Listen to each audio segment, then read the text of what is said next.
세 번째 시간 84쪽에 우리가 지금 와 있고요. 어리석은 여인 경계해서 사실 신학적 자문 1장에서 9장은 지혜 여인의 초청과 또 낯선 여인, 그 다음에 이제 히브리어에서는 이제 이샤자라 해가지고 어떤 음란한 여인 내지는 노크리야 이방 여인 이렇게 나와요. 근데 저는 이제 그걸 낯선 여인으로 이제 말씀을 드리는데, 낯선 여인이라고 표현하는 방법 자체는 나의 삶의 어떤 삶 속에서 낯선 것들에 대한 어떤 우리의 어떤 욕구가 있는 거예요. 이방적인 거, 내가 가지고 있지 못한 거, 이제 이런 거에 대한 욕구를 이제 대표하는 거예요. 그러니까 그 이제 제일 대표적인 게 선악과 했을 때도 제가 지난번에 설명한 것처럼 낯선 것에 대해서 관심 갖고 가는 순간 제약에 빠지는 거예요. 이제 그런 면에서 이제 낯선 여인이라고, 낯선 여자라고 제가 이제 그 번역은 하는데, 여기에는 이제 특별히 이제 결혼 관계를 깨트리는, 그러니까 어떤 결혼한 남성을 이제 외간 여자가 유혹해서 빠뜨리게 하는 이런 간통에 관한 사항도 분명히 나오고요. 그런데 특별히 이 잠언이 이제 비유적인 어떤 용어를 사용했다라고 했을 때는 이거는 꼭 결혼한 사람뿐만 아니라 모든 독자층에게도 적용 가능하게 만들고 있다. 이 클리포드가 설명하고 있고요. 그래서 지혜와 더불어 지내야지, 그렇지 않을 때는 기만적인 다른 것들, 이방적인 것들, 낯선 것들에 유혹되어서 결국은 죽음에 이를 수밖에 없다라고 하는 것을 이제 뼈저리게 충고하고 있습니다. 이제 84쪽 맨 밑에 줄. 전체적으로 이제 신학적 잠언 1장에서 9장의 주제들을 이제 요약하자면, 첫째, 지혜 자체는 붙잡을 수 있는 것이나 동시에 선물이다. 요거가 제가 계속 강조하는 접근 가능성, 접근 불가능성. 그러니까 사실은 성문에서 광장에서 외치는 그 지혜 여인의 말씀 따르고 또 말씀에 순종하고, 요게 이제 지혜 자체를 붙잡을 수 있는 건데, 그러나 동시에 선물이다라고 하는 건 하나님이 허락하시지 않으면 우리가 받을 수 없어. 그 지혜의 또 신비와 또 신적인 영역, 이거를 이제 기억하셔야 된다. 이 위대한 역설은 85쪽 첫째 줄 10에서 31장에 나오는 개별적인 자문들의 많은 역설에서 여전히 발견된다. 그러니까 지혜하면 접근 가능성, 접근 불가능성, 내재성, 초월성, 이게 동시에 같이 있구나. 이거 여러분들 기억하시면 되겠고요. 둘째, 네 번째 줄에 지혜는 여성으로 의인화되어 있으며 다른 여인들을 끌어들이는 시나리오 내에서 말한다. 이 시나리오는 감능적이고 언어학적인 측면을 지닌다. 즉, 청자들은 지혜 여인과 오래 지속되는 관계성으로 초청을 받는다. 그러나 또 다른 여인과의 관계성에 들어가는 일은 경고한다.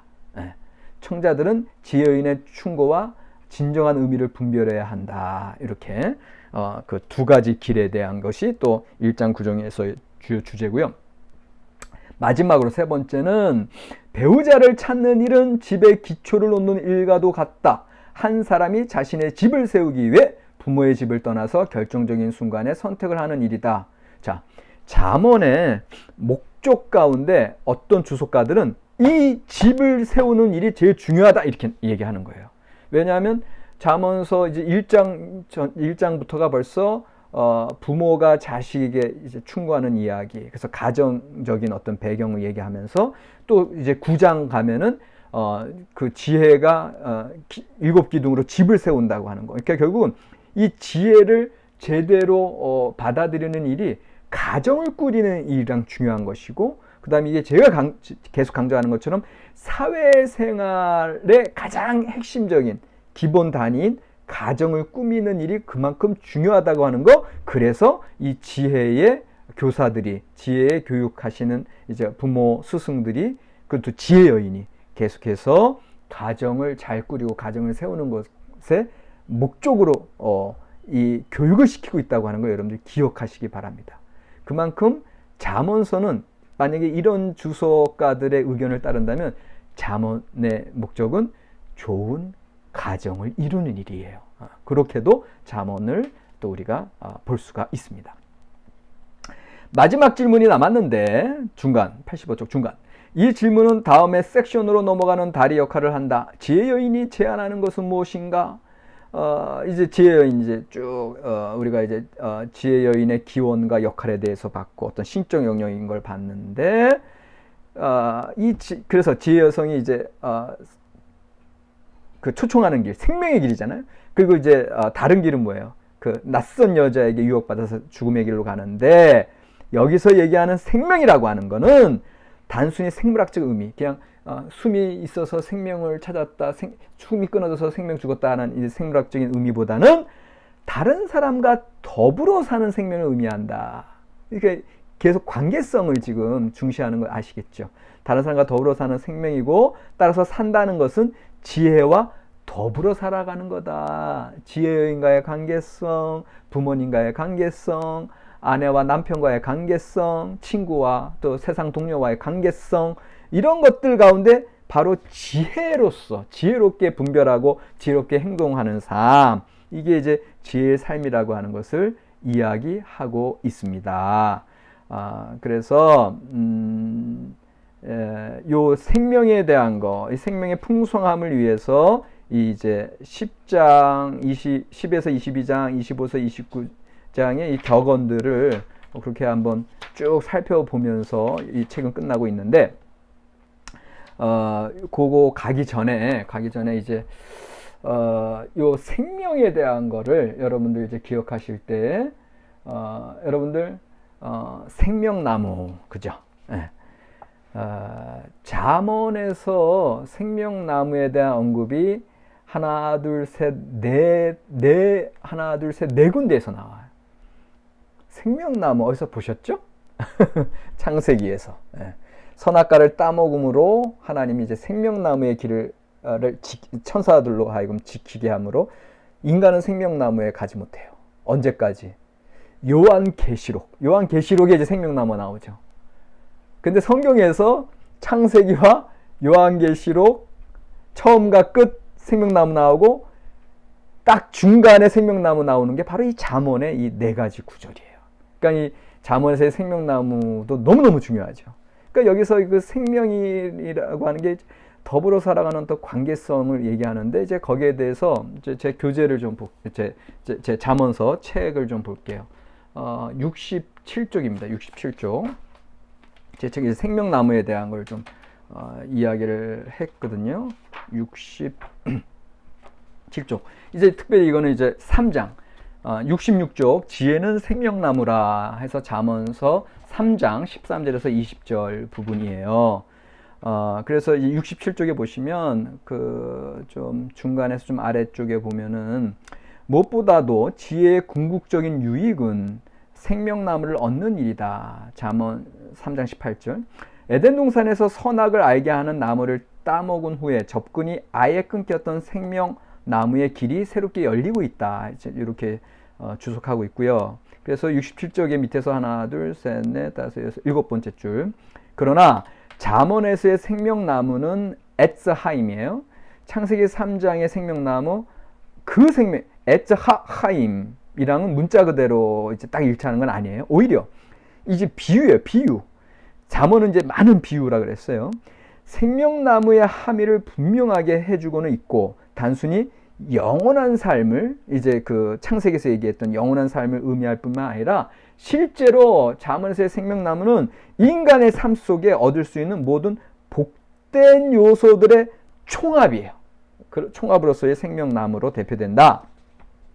이는 잠언의 다른 본문에서 등장하는 생명나무의 의미를 검토하면 확실해진다. 해서 그 잠언에서 얘기하는 이제 요 3장 18절 첫 번째, 그 다음에 두 번째가 11장 30절. 생명나무는 사람들 사이에서 서로서로 이롭게 하는 진실한 관계성 또 나오죠. 그 다음에 13장 12절 세 번째, 의인의 열매는 생명나무라 지혜로운 자는 사람은, 요게 이제 아까 요 11장이고요. 그 다음에 13장 세 번째 부분은 삶의 만족에 대한 거, 15장 4절 네 번째 부분은 안정과 평강을 의미한다. 그러면서 요한계시록에 드러나는 생명나무의 유익이 치유임을 더불어 고려한다면 이 생명나무는 말 그대로 생명의 나무, 생명을 위한 나무, 그리고 모든 생명의 총체성을 대표하는 나무가 되겠습니다. 그래서 우리의 본문 3장 18절은 이를 소유한 자가 복됨을 선포한다. 행복, 생명나무의 길은 결국은 어떤 행복의 삶으로 안내한다고 하는 거. 생명나무는 한마디로 인생의 행복이다. 이제 이렇게 이제 이야기를 하고 있습니다. 그만큼 잠언의 이제 생명나무 어떤 행복론 이제 이것이 이제 강조되고 있다라는 걸 좀 봤고요.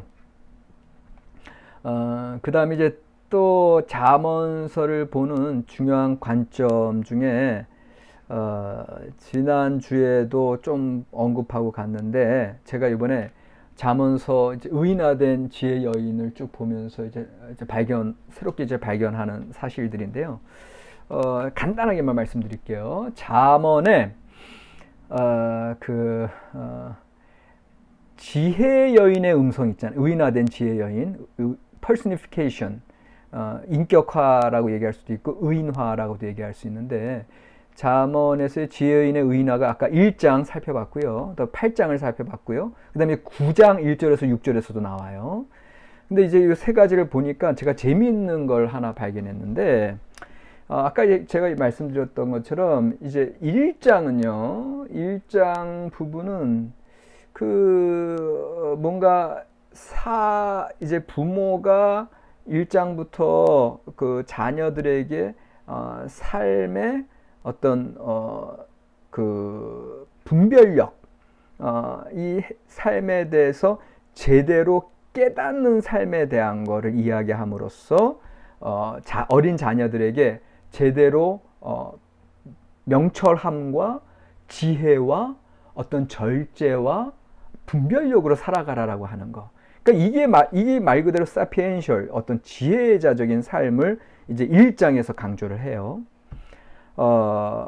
그래서 그 어떤 여성 예언자적 목소리가 아까 1장 그 후반부 절에서 나왔는데 그 소리는 뭐냐면 너희들 현명하고 분별력 있게 살아가는 삶이 아닌 어리석고 미련한 자들의 삶을 살아갈 때 너희가 죽을 수밖에 없다라고 하는. 그러니까는 결국은 지혜로운 자가 부모를 기쁘게 하고 미련한 자는 부모의 근심이다라고 얘기하는 것 자체가 그만큼 이 세상에서 현명하고 사리 깊은 삶을 살아가라고 하는 어떤 지혜자적인 인지적인 그런 뜻을 강조하는 게 1장이에요. 근데 8장은 아까 얘기했듯이 하나님의 신적인 창조의 본성으로서의 지혜의 여인 내지는 하나님의 어떤 기뻐하심을 입은 어떤 지혜의 성격, 여전히 어떻게 번역이 되든 신적 본성에 대한 거예요. 지혜에 대한 거. 그러니까는 이거는 아까 1장은 이 세상에서의 현세의 삶에서의 명철하고 분별력 있는 삶을 얘기한다면 8장은 뭔가 신적인 영역에 대해서 얘기하고 있는 거예요. 근데 9장으로 가면 9장에서는 9장 1절에서 6절이 이제 지혜로운 여인이 7기둥으로 집을 짓고 파티를 열면서 초청하는 장면. 반면에 1장 후반절은 낯선 여인, 미련한 여인이 또 유혹하는 장면. 그래서 두 가지 길을 대조하면서 어떤 윤리적인 결단을 얘기하는 거거든요. 자, 제가 지금 1장, 8장, 9장을 얘기하면서 제가 여러분들에게 요 지혜, 잠언서의 지혜를 이해하는 세 가지 영역을 지금 설명을 드리는 거예요. 그러니까 첫 번째 영역은 뭐냐 하면은 현실의 삶에서 지혜롭고 분별력이 있고 절제 있는 삶을 살아라고 하는 어떤 현자적인 충고, 그 다음에 어떤 행복한 삶의 어떤 비결, 이제 이걸 얘기한다면 8장에서는 어떤 종교적인 신앙적인 창조주 하나님 앞에 어떤 창조자로서 내지는 기뻐하심을 입은 어린 자녀로서 내지는 신실한 증언자로서의 어떤 하나님과의 관계성을 얘기한다면 9장은 삶의 결단, 두 가지 길의 결단의 차원에서 윤리적인 어떤 차원을 얘기해요. 자, 제가 이렇게 설명드리는 이유는 다시 이제 이 교재 우리 교재에 몇 쪽을 가시냐 하면 이 부분을 제가 보충해서 설명을 드린 거거든요. 65쪽. 65쪽에 보면 여러분들 요 세 가지 틀만 알고 계셔도 이제 잠언서를 이제 이해하실 때 도움이 되실 거예요. 65쪽에 그 10장에 1절, 2절, 3절이 인용문으로 돼 있죠. 지난주에도 잠깐 봤는데 지혜로운 아들은 아비를 기쁘게 하거니와 미련한 아들은 어미의 근심이니라. 이게 이제 삶의 원리를 잘 깨달은 현명하고 명철하는 삶. 그래서 품성교육적인 차원이라고 제가 지난주에 설명드렸고, 이게 곧 어떤 인지적인 차원, 어떤 인지적인 차원을 이제 얘기하는 거예요. 그래서 세상 원리를 잘 터득하고 판단하는 거, 그런 어떻게 보면 이제 똑똑한 삶을 살아갈 수 있는 거. 이게 이제 그런 인지적인 영역이고요. 지혜에 있어서. 두 번째 2절, 10장 2절인데 불의의 재물은 무익하여도 공의는 죽음에서 건지느니라. 이게 윤리적인 차원이라는 거예요. 아까 이제 세 번째로 설명했던 거. 이게 윤리적인 차원이고, 세 번째 신앙적인 차원, 종교적인 차원이 여호와께서 의인의 영혼은 줄이지 않게 하시나 악인의 소용은 물리치시니라 하면서 하나님을 쫓는, 하나님을 경외하는 의인의 삶에서 신앙적인 차원. 오케이? 그러니까는 이제 세 가지 지혜의 세 가지 차원 설명드린 거예요. 하나는 인지적인 차원, 두 번째는 윤리적인 차원, 세 번째는 종교적인 차원, 신앙적인 차원. 네. 요게 클리포드가 얘기하는 세 가지 지혜의 차원이에요. 그런데 또 다른 지혜 전문가 이제 제임스 크렌쇼라는 분이 있어요. 제임스 크렌쇼가 사실은 이제 클리포드보다도 더 많이 알려진 미국의 이제 지혜 전문가인데, 이제 뭐 두큐 대학에서 벌써 명예 교수님이고 이제 연세가 많으신데, 그러나 요 지혜 문학 쪽으로는 뛰어나신 분인데, 이분은 지혜를 세 가지 측면으로 약간 다른 차원에서 설명해요. 지혜는 이제 이분도 세 가지 차원인데, 이분이야말로 관계성의 차원에서 설명해요. 그래서 이 세상의 일반적인 사물과 아니면 외적인 세계와의 관계성을 얘기한다. 이게 제가 클리포드가 얘기하는 인지적인 차원이고요. 두 번째 크렌쇼는 하나님과의 관계성을 설명해요. 하나님과의 관계성. 이게 이제 신앙적인 차원이죠. 지혜의 신앙적인 차원. 그다음에 또 이제는 사람들과의 관계성. 이게 윤리적인 차원이에요. 그러니까 제가 지금 얘기하는 것은 이제 일관된 거예요. 그래서 잠언을 얘기할 때 잠언의 지혜가 이 세 가지 차원이 있다. 하나는 사물과 이 세상과의 관계성, 이게 인지적인 차원. 두 번째는 사람들과의 관계성, 윤리적인 차원. 그 다음에 하나님과의 관계성, 신앙적인 차원이 이제 잠언서에 딱 들어가 있는데, 근데 저는 이제 여기서 한 발 더 나아가서 좀 요런 세 가지 차원보다 좀 더 나아가고 싶은 거예요. 그러니까 이제 지혜를 얘기할 때는 아까 얘기했던 이제 생명나무라 해서 어떤 생명의 풍성함. 요게 이제 뭐 신약 성경적으로 얘기할 때는 이제 성령님의 충만함, 이제 이런 것도 얘기할 수 있고, 그러니까는 모든 것이 통합된, 지금 이제 세 가지 굳이 이제 나눠서 얘기할 필요 없고, 물론 이제 클리포드도 그렇고 크렌쇼도 그렇고 그걸 나눠서 얘기하는 건 아닌데, 굳이 이제 설명하려 치니까 이제 세 가지로 나눠서 설명하셨는데, 우리는 이 지혜를 얘기할 때는 오늘날 이제 구약 성경으로부터 이제 신약 성경으로 나아가서 기독교인이니까 기독교 신앙에서 얘기할 때는 어떤 하나님의 예수 그리스도의 지혜의 영, 성령님에 의해서 인도함 받는, 그래서 생명의 풍성함과 자유함을 누리고 하나님의 지혜의 내재성과 초월성까지 통합할 수 있는 그러한 삶을 우리가 좀 더 보면서 나아가야 되지 않겠느냐, 이제 그거를 저는 좀 얘기하고 싶은 거고요. 자, 그 다음에 이제 이것까지가 이제 신학적 잠언 1장에서 9장에 대한 이야기를 했고, 그 다음에 이제 10장 이하에서 나오는 격언들, 이 격언들도 하나하나 너무너무 중요한 격언들인데, 근데 이제 대표적으로 지금 클리포드는 우리 교재에서 이제 5가지 짤막짤막하게 이제 설명하고 계세요. 첫 번째 86쪽에 10장 1절, 지혜로운 아들은 그의 아버지의 기쁨이다. 그러나 어리석은 아들은 어머니의 근심이다. 여전히 잠언서 1장에서 쭉 일관되게 흐르는 그 가정을 세우는 문제. 그래서 이거를 가정금언, 가정격언 내지는 가정금언. 그래서 가족관계에 대해서 충실한 삶, 관계성 얘기했고요. 그 다음 87쪽으로 넘어가면 두 번째 예로 17장 9절 허물을 덮어주는 자는 사랑을 구하는 자요 그것을 거듭 말하는 자는 친한 것을 이간하는 자니라 이렇게 얘기하면서 이 격언은 역설적이다. 그러니까 이런 역설적인 어떤 그 위트 내지는 아주 그 기지 재치가 넘쳐나는 그런 격언들인데 이게 이제 그런 거죠. 오히려 숨겨주면 찾게 되고 드러내면 잃게 된다. 그죠? 그러니까 오히려 친구의 허물 같은 거 숨겨줬을 때 우정을 얻게 되는 거고 그 다음에 오히려 뭔가 드러내면 그런 허물을 드러내는 자는 오히려 빼앗겨버리는 친한 분과의 관계를 빼앗겨버리는 이런 걸 이제 좀 이야기하고 그러니까 이게 사실은 되게 의미하는 이게 짤막한 한 구절로 하나의 격언으로 끝나지만 의미하는 바가 너무 많잖아요. 우리 인생사에서 이 사람들을 뒷담화 한다고 하는 거 어떤 허물을 얘기하는 걸 너무너무 좋아하잖아요. 뒷담화 하는 거. 근데 이것이 오히려 어리석은 모습이라는 게 이제 대표적으로 나와 있고요.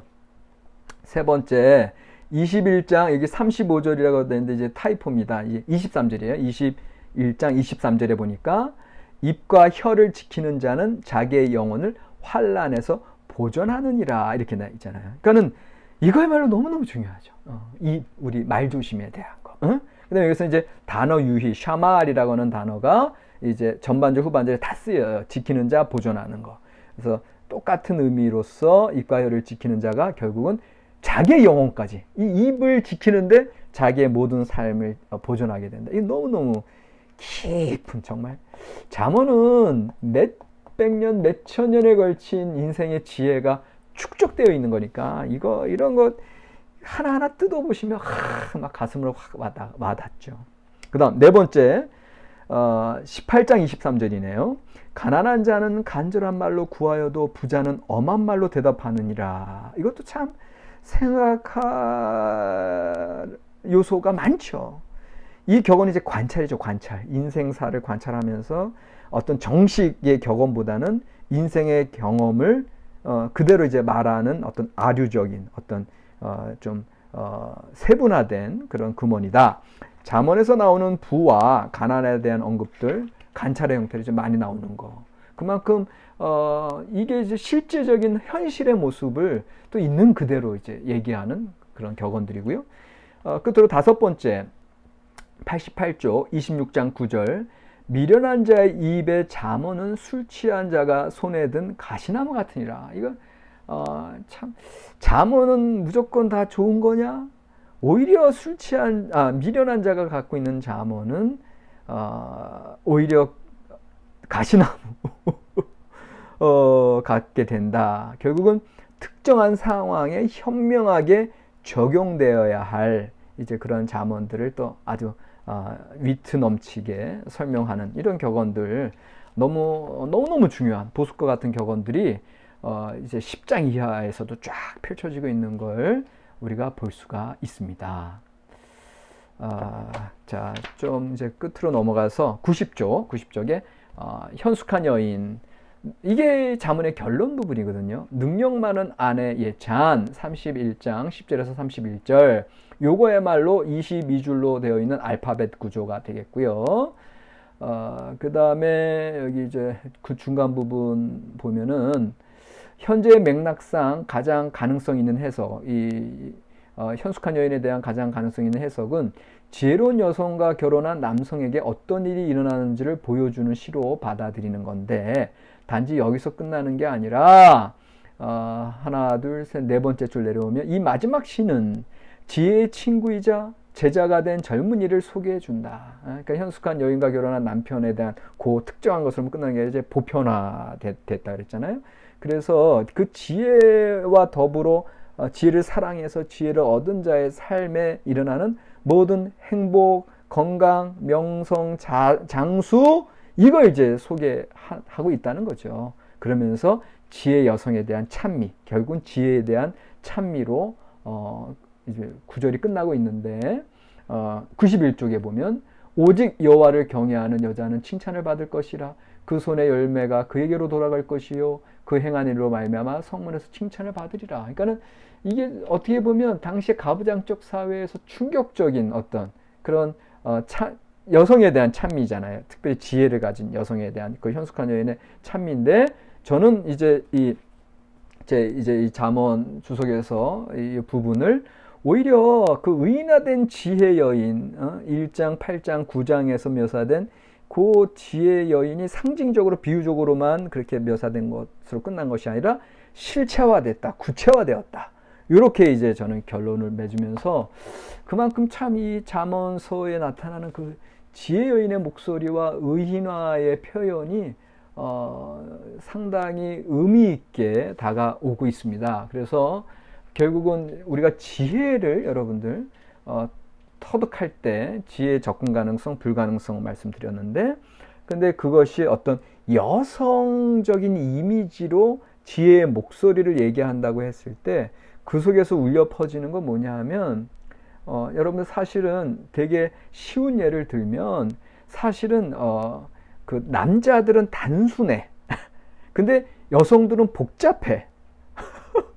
어떤 생각하는 거, 그 마음에 하루라도 여러분들 아시잖아요. 조변 섞게 하시고 수많은 근데 지혜가 그와 같다는 거예요. 그러니까 어떤 면에서는 지혜가 접근 가능 내지는 불가능성. 결국은 여성의 어떤 신비한 어떤 그런 어떤 성격이 더 극대화되어서 의인화된 지혜 여성으로 표현이 되면서 그런데 동시에 또 접근 가능성, 또 실현, 구현, 현숙한 여인의 모습으로서는 여러분들 어떻게 보면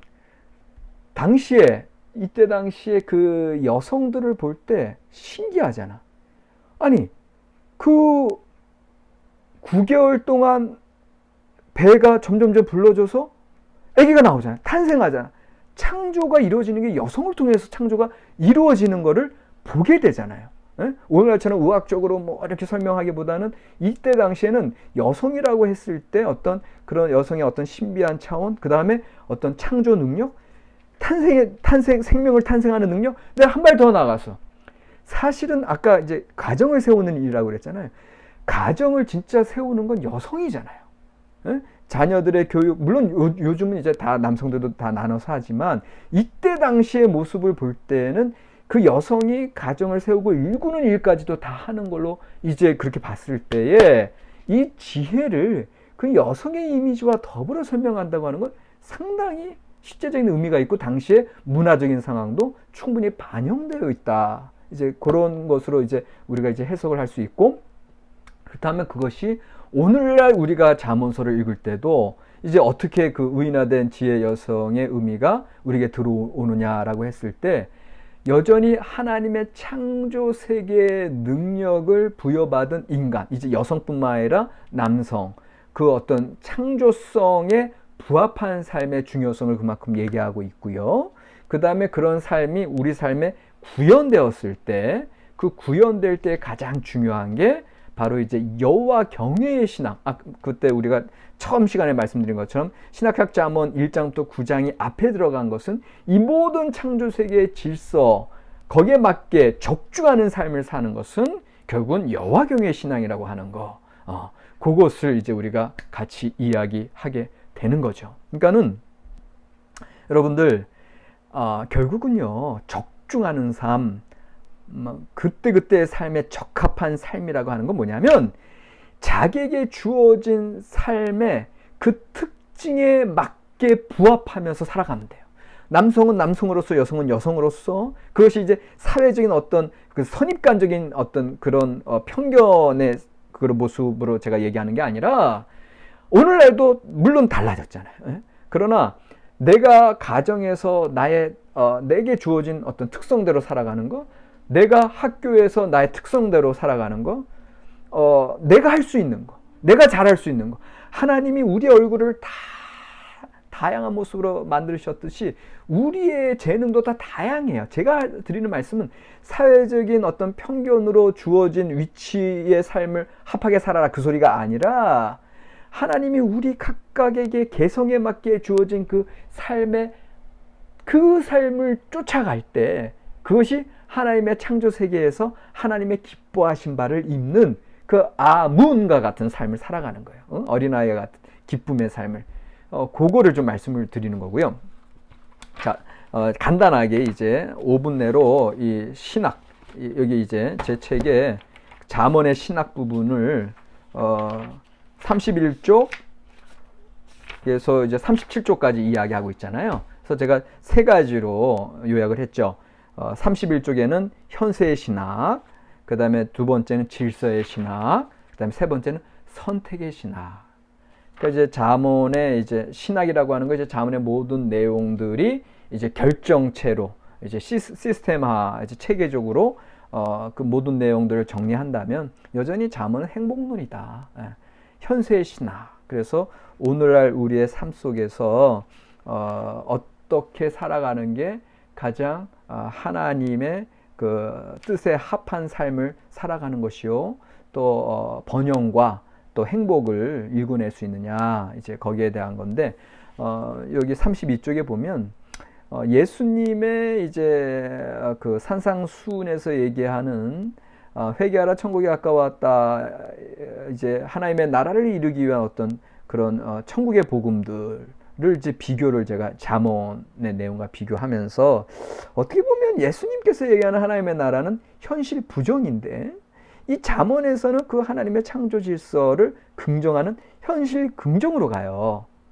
그러니까는 우리가 구약 성경과 신약 성경을 단지 율법과 복음 이제 그렇게 대조할 때도 있고, 또 어떻게 보면 현실 긍정, 어떤 물질 중심적인 어떤 통합된 세계관을 우리가 모를 때는 이게 물질적인 거로 가는 것 같고, 신약성은 영적인 걸로 가는 것 같고, 그런 대조를 하시잖아요. 근데 그것보다는 더 날카롭게 현실 긍정과 현실 부정, 이거에 대해서 이제 우리는 이제 기독교인으로 구약 성경과 신약 성경을 하나의 하나님의 말씀으로 받아들이는 입장에서 여기에 과연 하나님의 나라에서 하나님의 나라를 이루기 위해서 우리는 과연 현실을 부정해야 되느냐, 아니면 잠언처럼 현실을 긍정해야 되느냐, 이런 문제들이 생기는데, 제가 여기서 이제 32쪽에서 그 밑에 단락에서 얘기하는 것은 잠언의 현세의 신학을 현실 안주의 타협주의 신앙이나 현실 타락의 번영주의 신학과 혼동해서는 안 된다. 도리어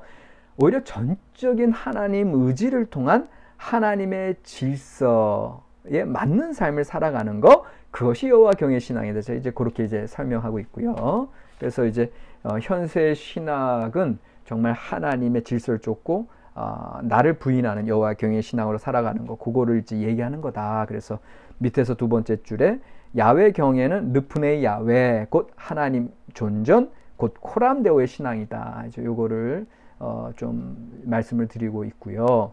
질서의 신학 33쪽으로 넘어가서는 더 구체적으로 하나님의 질서, 하나님의 도를 따르는 삶, 33쪽의 맨 밑에서 두 번째 줄, 곧 하나님의 통치 질서를 따르는 하나님의 창조 질서의 구현을 의미한다. 그러니까 이 질서는 여러분들 하나님의 창조 질서 얘기할 땐 두 가지예요. 하나는 수동적인 의미, 하나는 긍정적인 적극적인 의미. 그러니까 하나는 하나님의 창조 질서에 부합해서 순종하고 따라가는 삶을 얘기하지만, 동시에 그 하나님의 창조 질서가 나에 들어왔다고 하는 건 역동적인 힘을 발휘해요. 그래서 또 새로운 하나님의 창조 질서를 이 땅 가운데 펼쳐가는 거, 그거를 이제 질서의 신학으로 하나님의 도에 합하고 동행하는 삶으로 말하는 거고요. 하나님 나라의 실현이다. 35쪽에 이제 그렇게 나와 있고, 결국 창조 질서의 완성이 샬롬이다. 이렇게 말씀드리고 있고요. 그 다음에 세 번째, 끝으로 선택의 신학.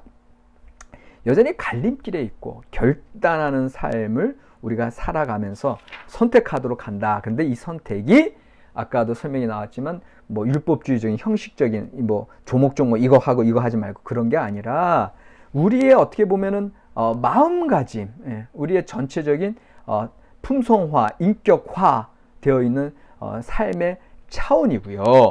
그렇게 우리가 온전한 마음가짐으로 하나님의 질서에 합하게 살아가는 가장 핵심에는 이제 듣기, 여기 이제 오늘날은 결정장애 이전에 듣기 장애이다. 36쪽 중간 줄에 나오죠.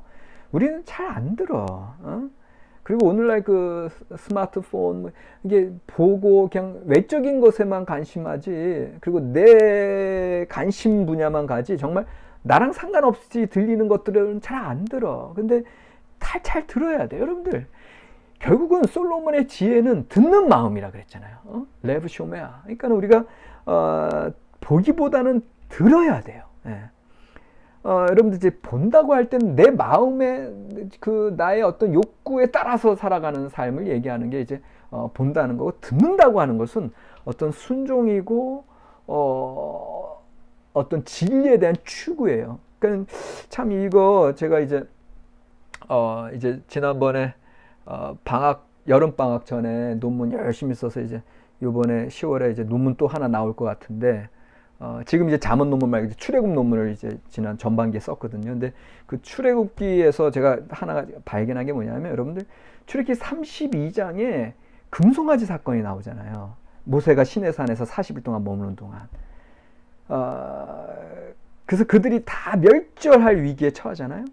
근데 이제 33장에 보면은 하나님이 더 이상 동행하지 않겠다. 33장 1절에서 6절에 얘기해서 이제 이 이스라엘 민족은 이제 거기서 끝난 거예요, 사실은. 예. 이 금송아지 사건 32장에서 일어난 사건 때문에. 근데 33장 그 7절에서 11절에 회막이 쳐져요. 회막. 텐트 오브 미팅. 근데 가만히 제 회막을 연구하다 보니까 이거는 회막에서 실제로 일어나는 일은 하나님을 만나서 하나님의 말씀을 듣는 일들이 일어나는 거거든요. 저기 모세에게 있어서. 그러니까 보세요. 그렇게 모세가 하나님과 대면하여 하나님을 봄으로 하나님을 대면해서 이제 보는 것 같이 이제 33장 7절에서 11절에 보이는데, 그게 아니라 오히려 하나님의 말씀을 들은 거예요. 하나님의 말씀 계속 들은 말씀을 통해서 결국은 모세는 하나님의 동행하심을 약속받고 이스라엘 백성이 사는 거거든요. 구원받는 거거든요. 제가 여기서 뭘 얘기하고자 하냐면은, 금송아지 사건은 32장에서 그거는 보는 것에 대한 추구예요. 근데 진정 보는 것에 대한 추구로 멸망의 위기에 있었던 이스라엘 백성을 살린 건 회막에서 하나님을 만나서 하나님을 들을 때, 하나님의 뜻을 받을 때, 그 뜻대로 이제 결국 회막이 이제 처짐으로 하나님의 이제 구름 기둥으로 임재하시는 역사. 그래서 쭉 광야 생활 내내 하나님의 움직이는 성소가 펼쳐지는 거거든요. 자, 제가 얘기하려고 하는 거, 보는 것보다 듣는 것에 집중하시기 바랍니다. 이것이 잠언에서 얘기하는 지혜와 통하는 거고요. 우리 신앙의 근본에 있어서는 이 세상에 보이는 것, 그 낯선 여인의 음성도 그것도 마찬가지야. 보이는 것에 따라가다가는 죽음으로 갈 수밖에 없어. 그러나 지혜로운 여인의 음성을 듣고 그 하나님의 말씀을 쫓을 때 우리에게는 생명이 보장되는 거. 결국은 이 선택의 신학에 있어서는 하나님의 말씀을 듣고 순종하는 거. 결국은 말씀 중심의 신앙을 살아가시라. 이게 잠언서를 이제 오늘 정리하면서 우리가 결론으로 얻을 수 있는 모습이 되겠습니다. 수고하셨고요. 오늘 과제는 이제 하나만 내드리려고 하는데, 아까 제가 말씀드렸어요. 신약 성경에서 예수님은 천국의 복음을 말씀하시면서 현실의 부정을 얘기하시는데, 잠언서에서는 현실의 긍정, 그 하나님의 창조 질서에 부합하고 열심히 창조 원리대로 삶을 열심히 살아가는 거, 현실 긍정. 그러면 현실 부정과 현실 긍정을 이게 어떻게 우리의 신앙의 삶에서 조화를 이루면서 살아가야 될까? 요거에 대해서 고민하시고 써주시면 좋겠습니다. 수고하셨습니다.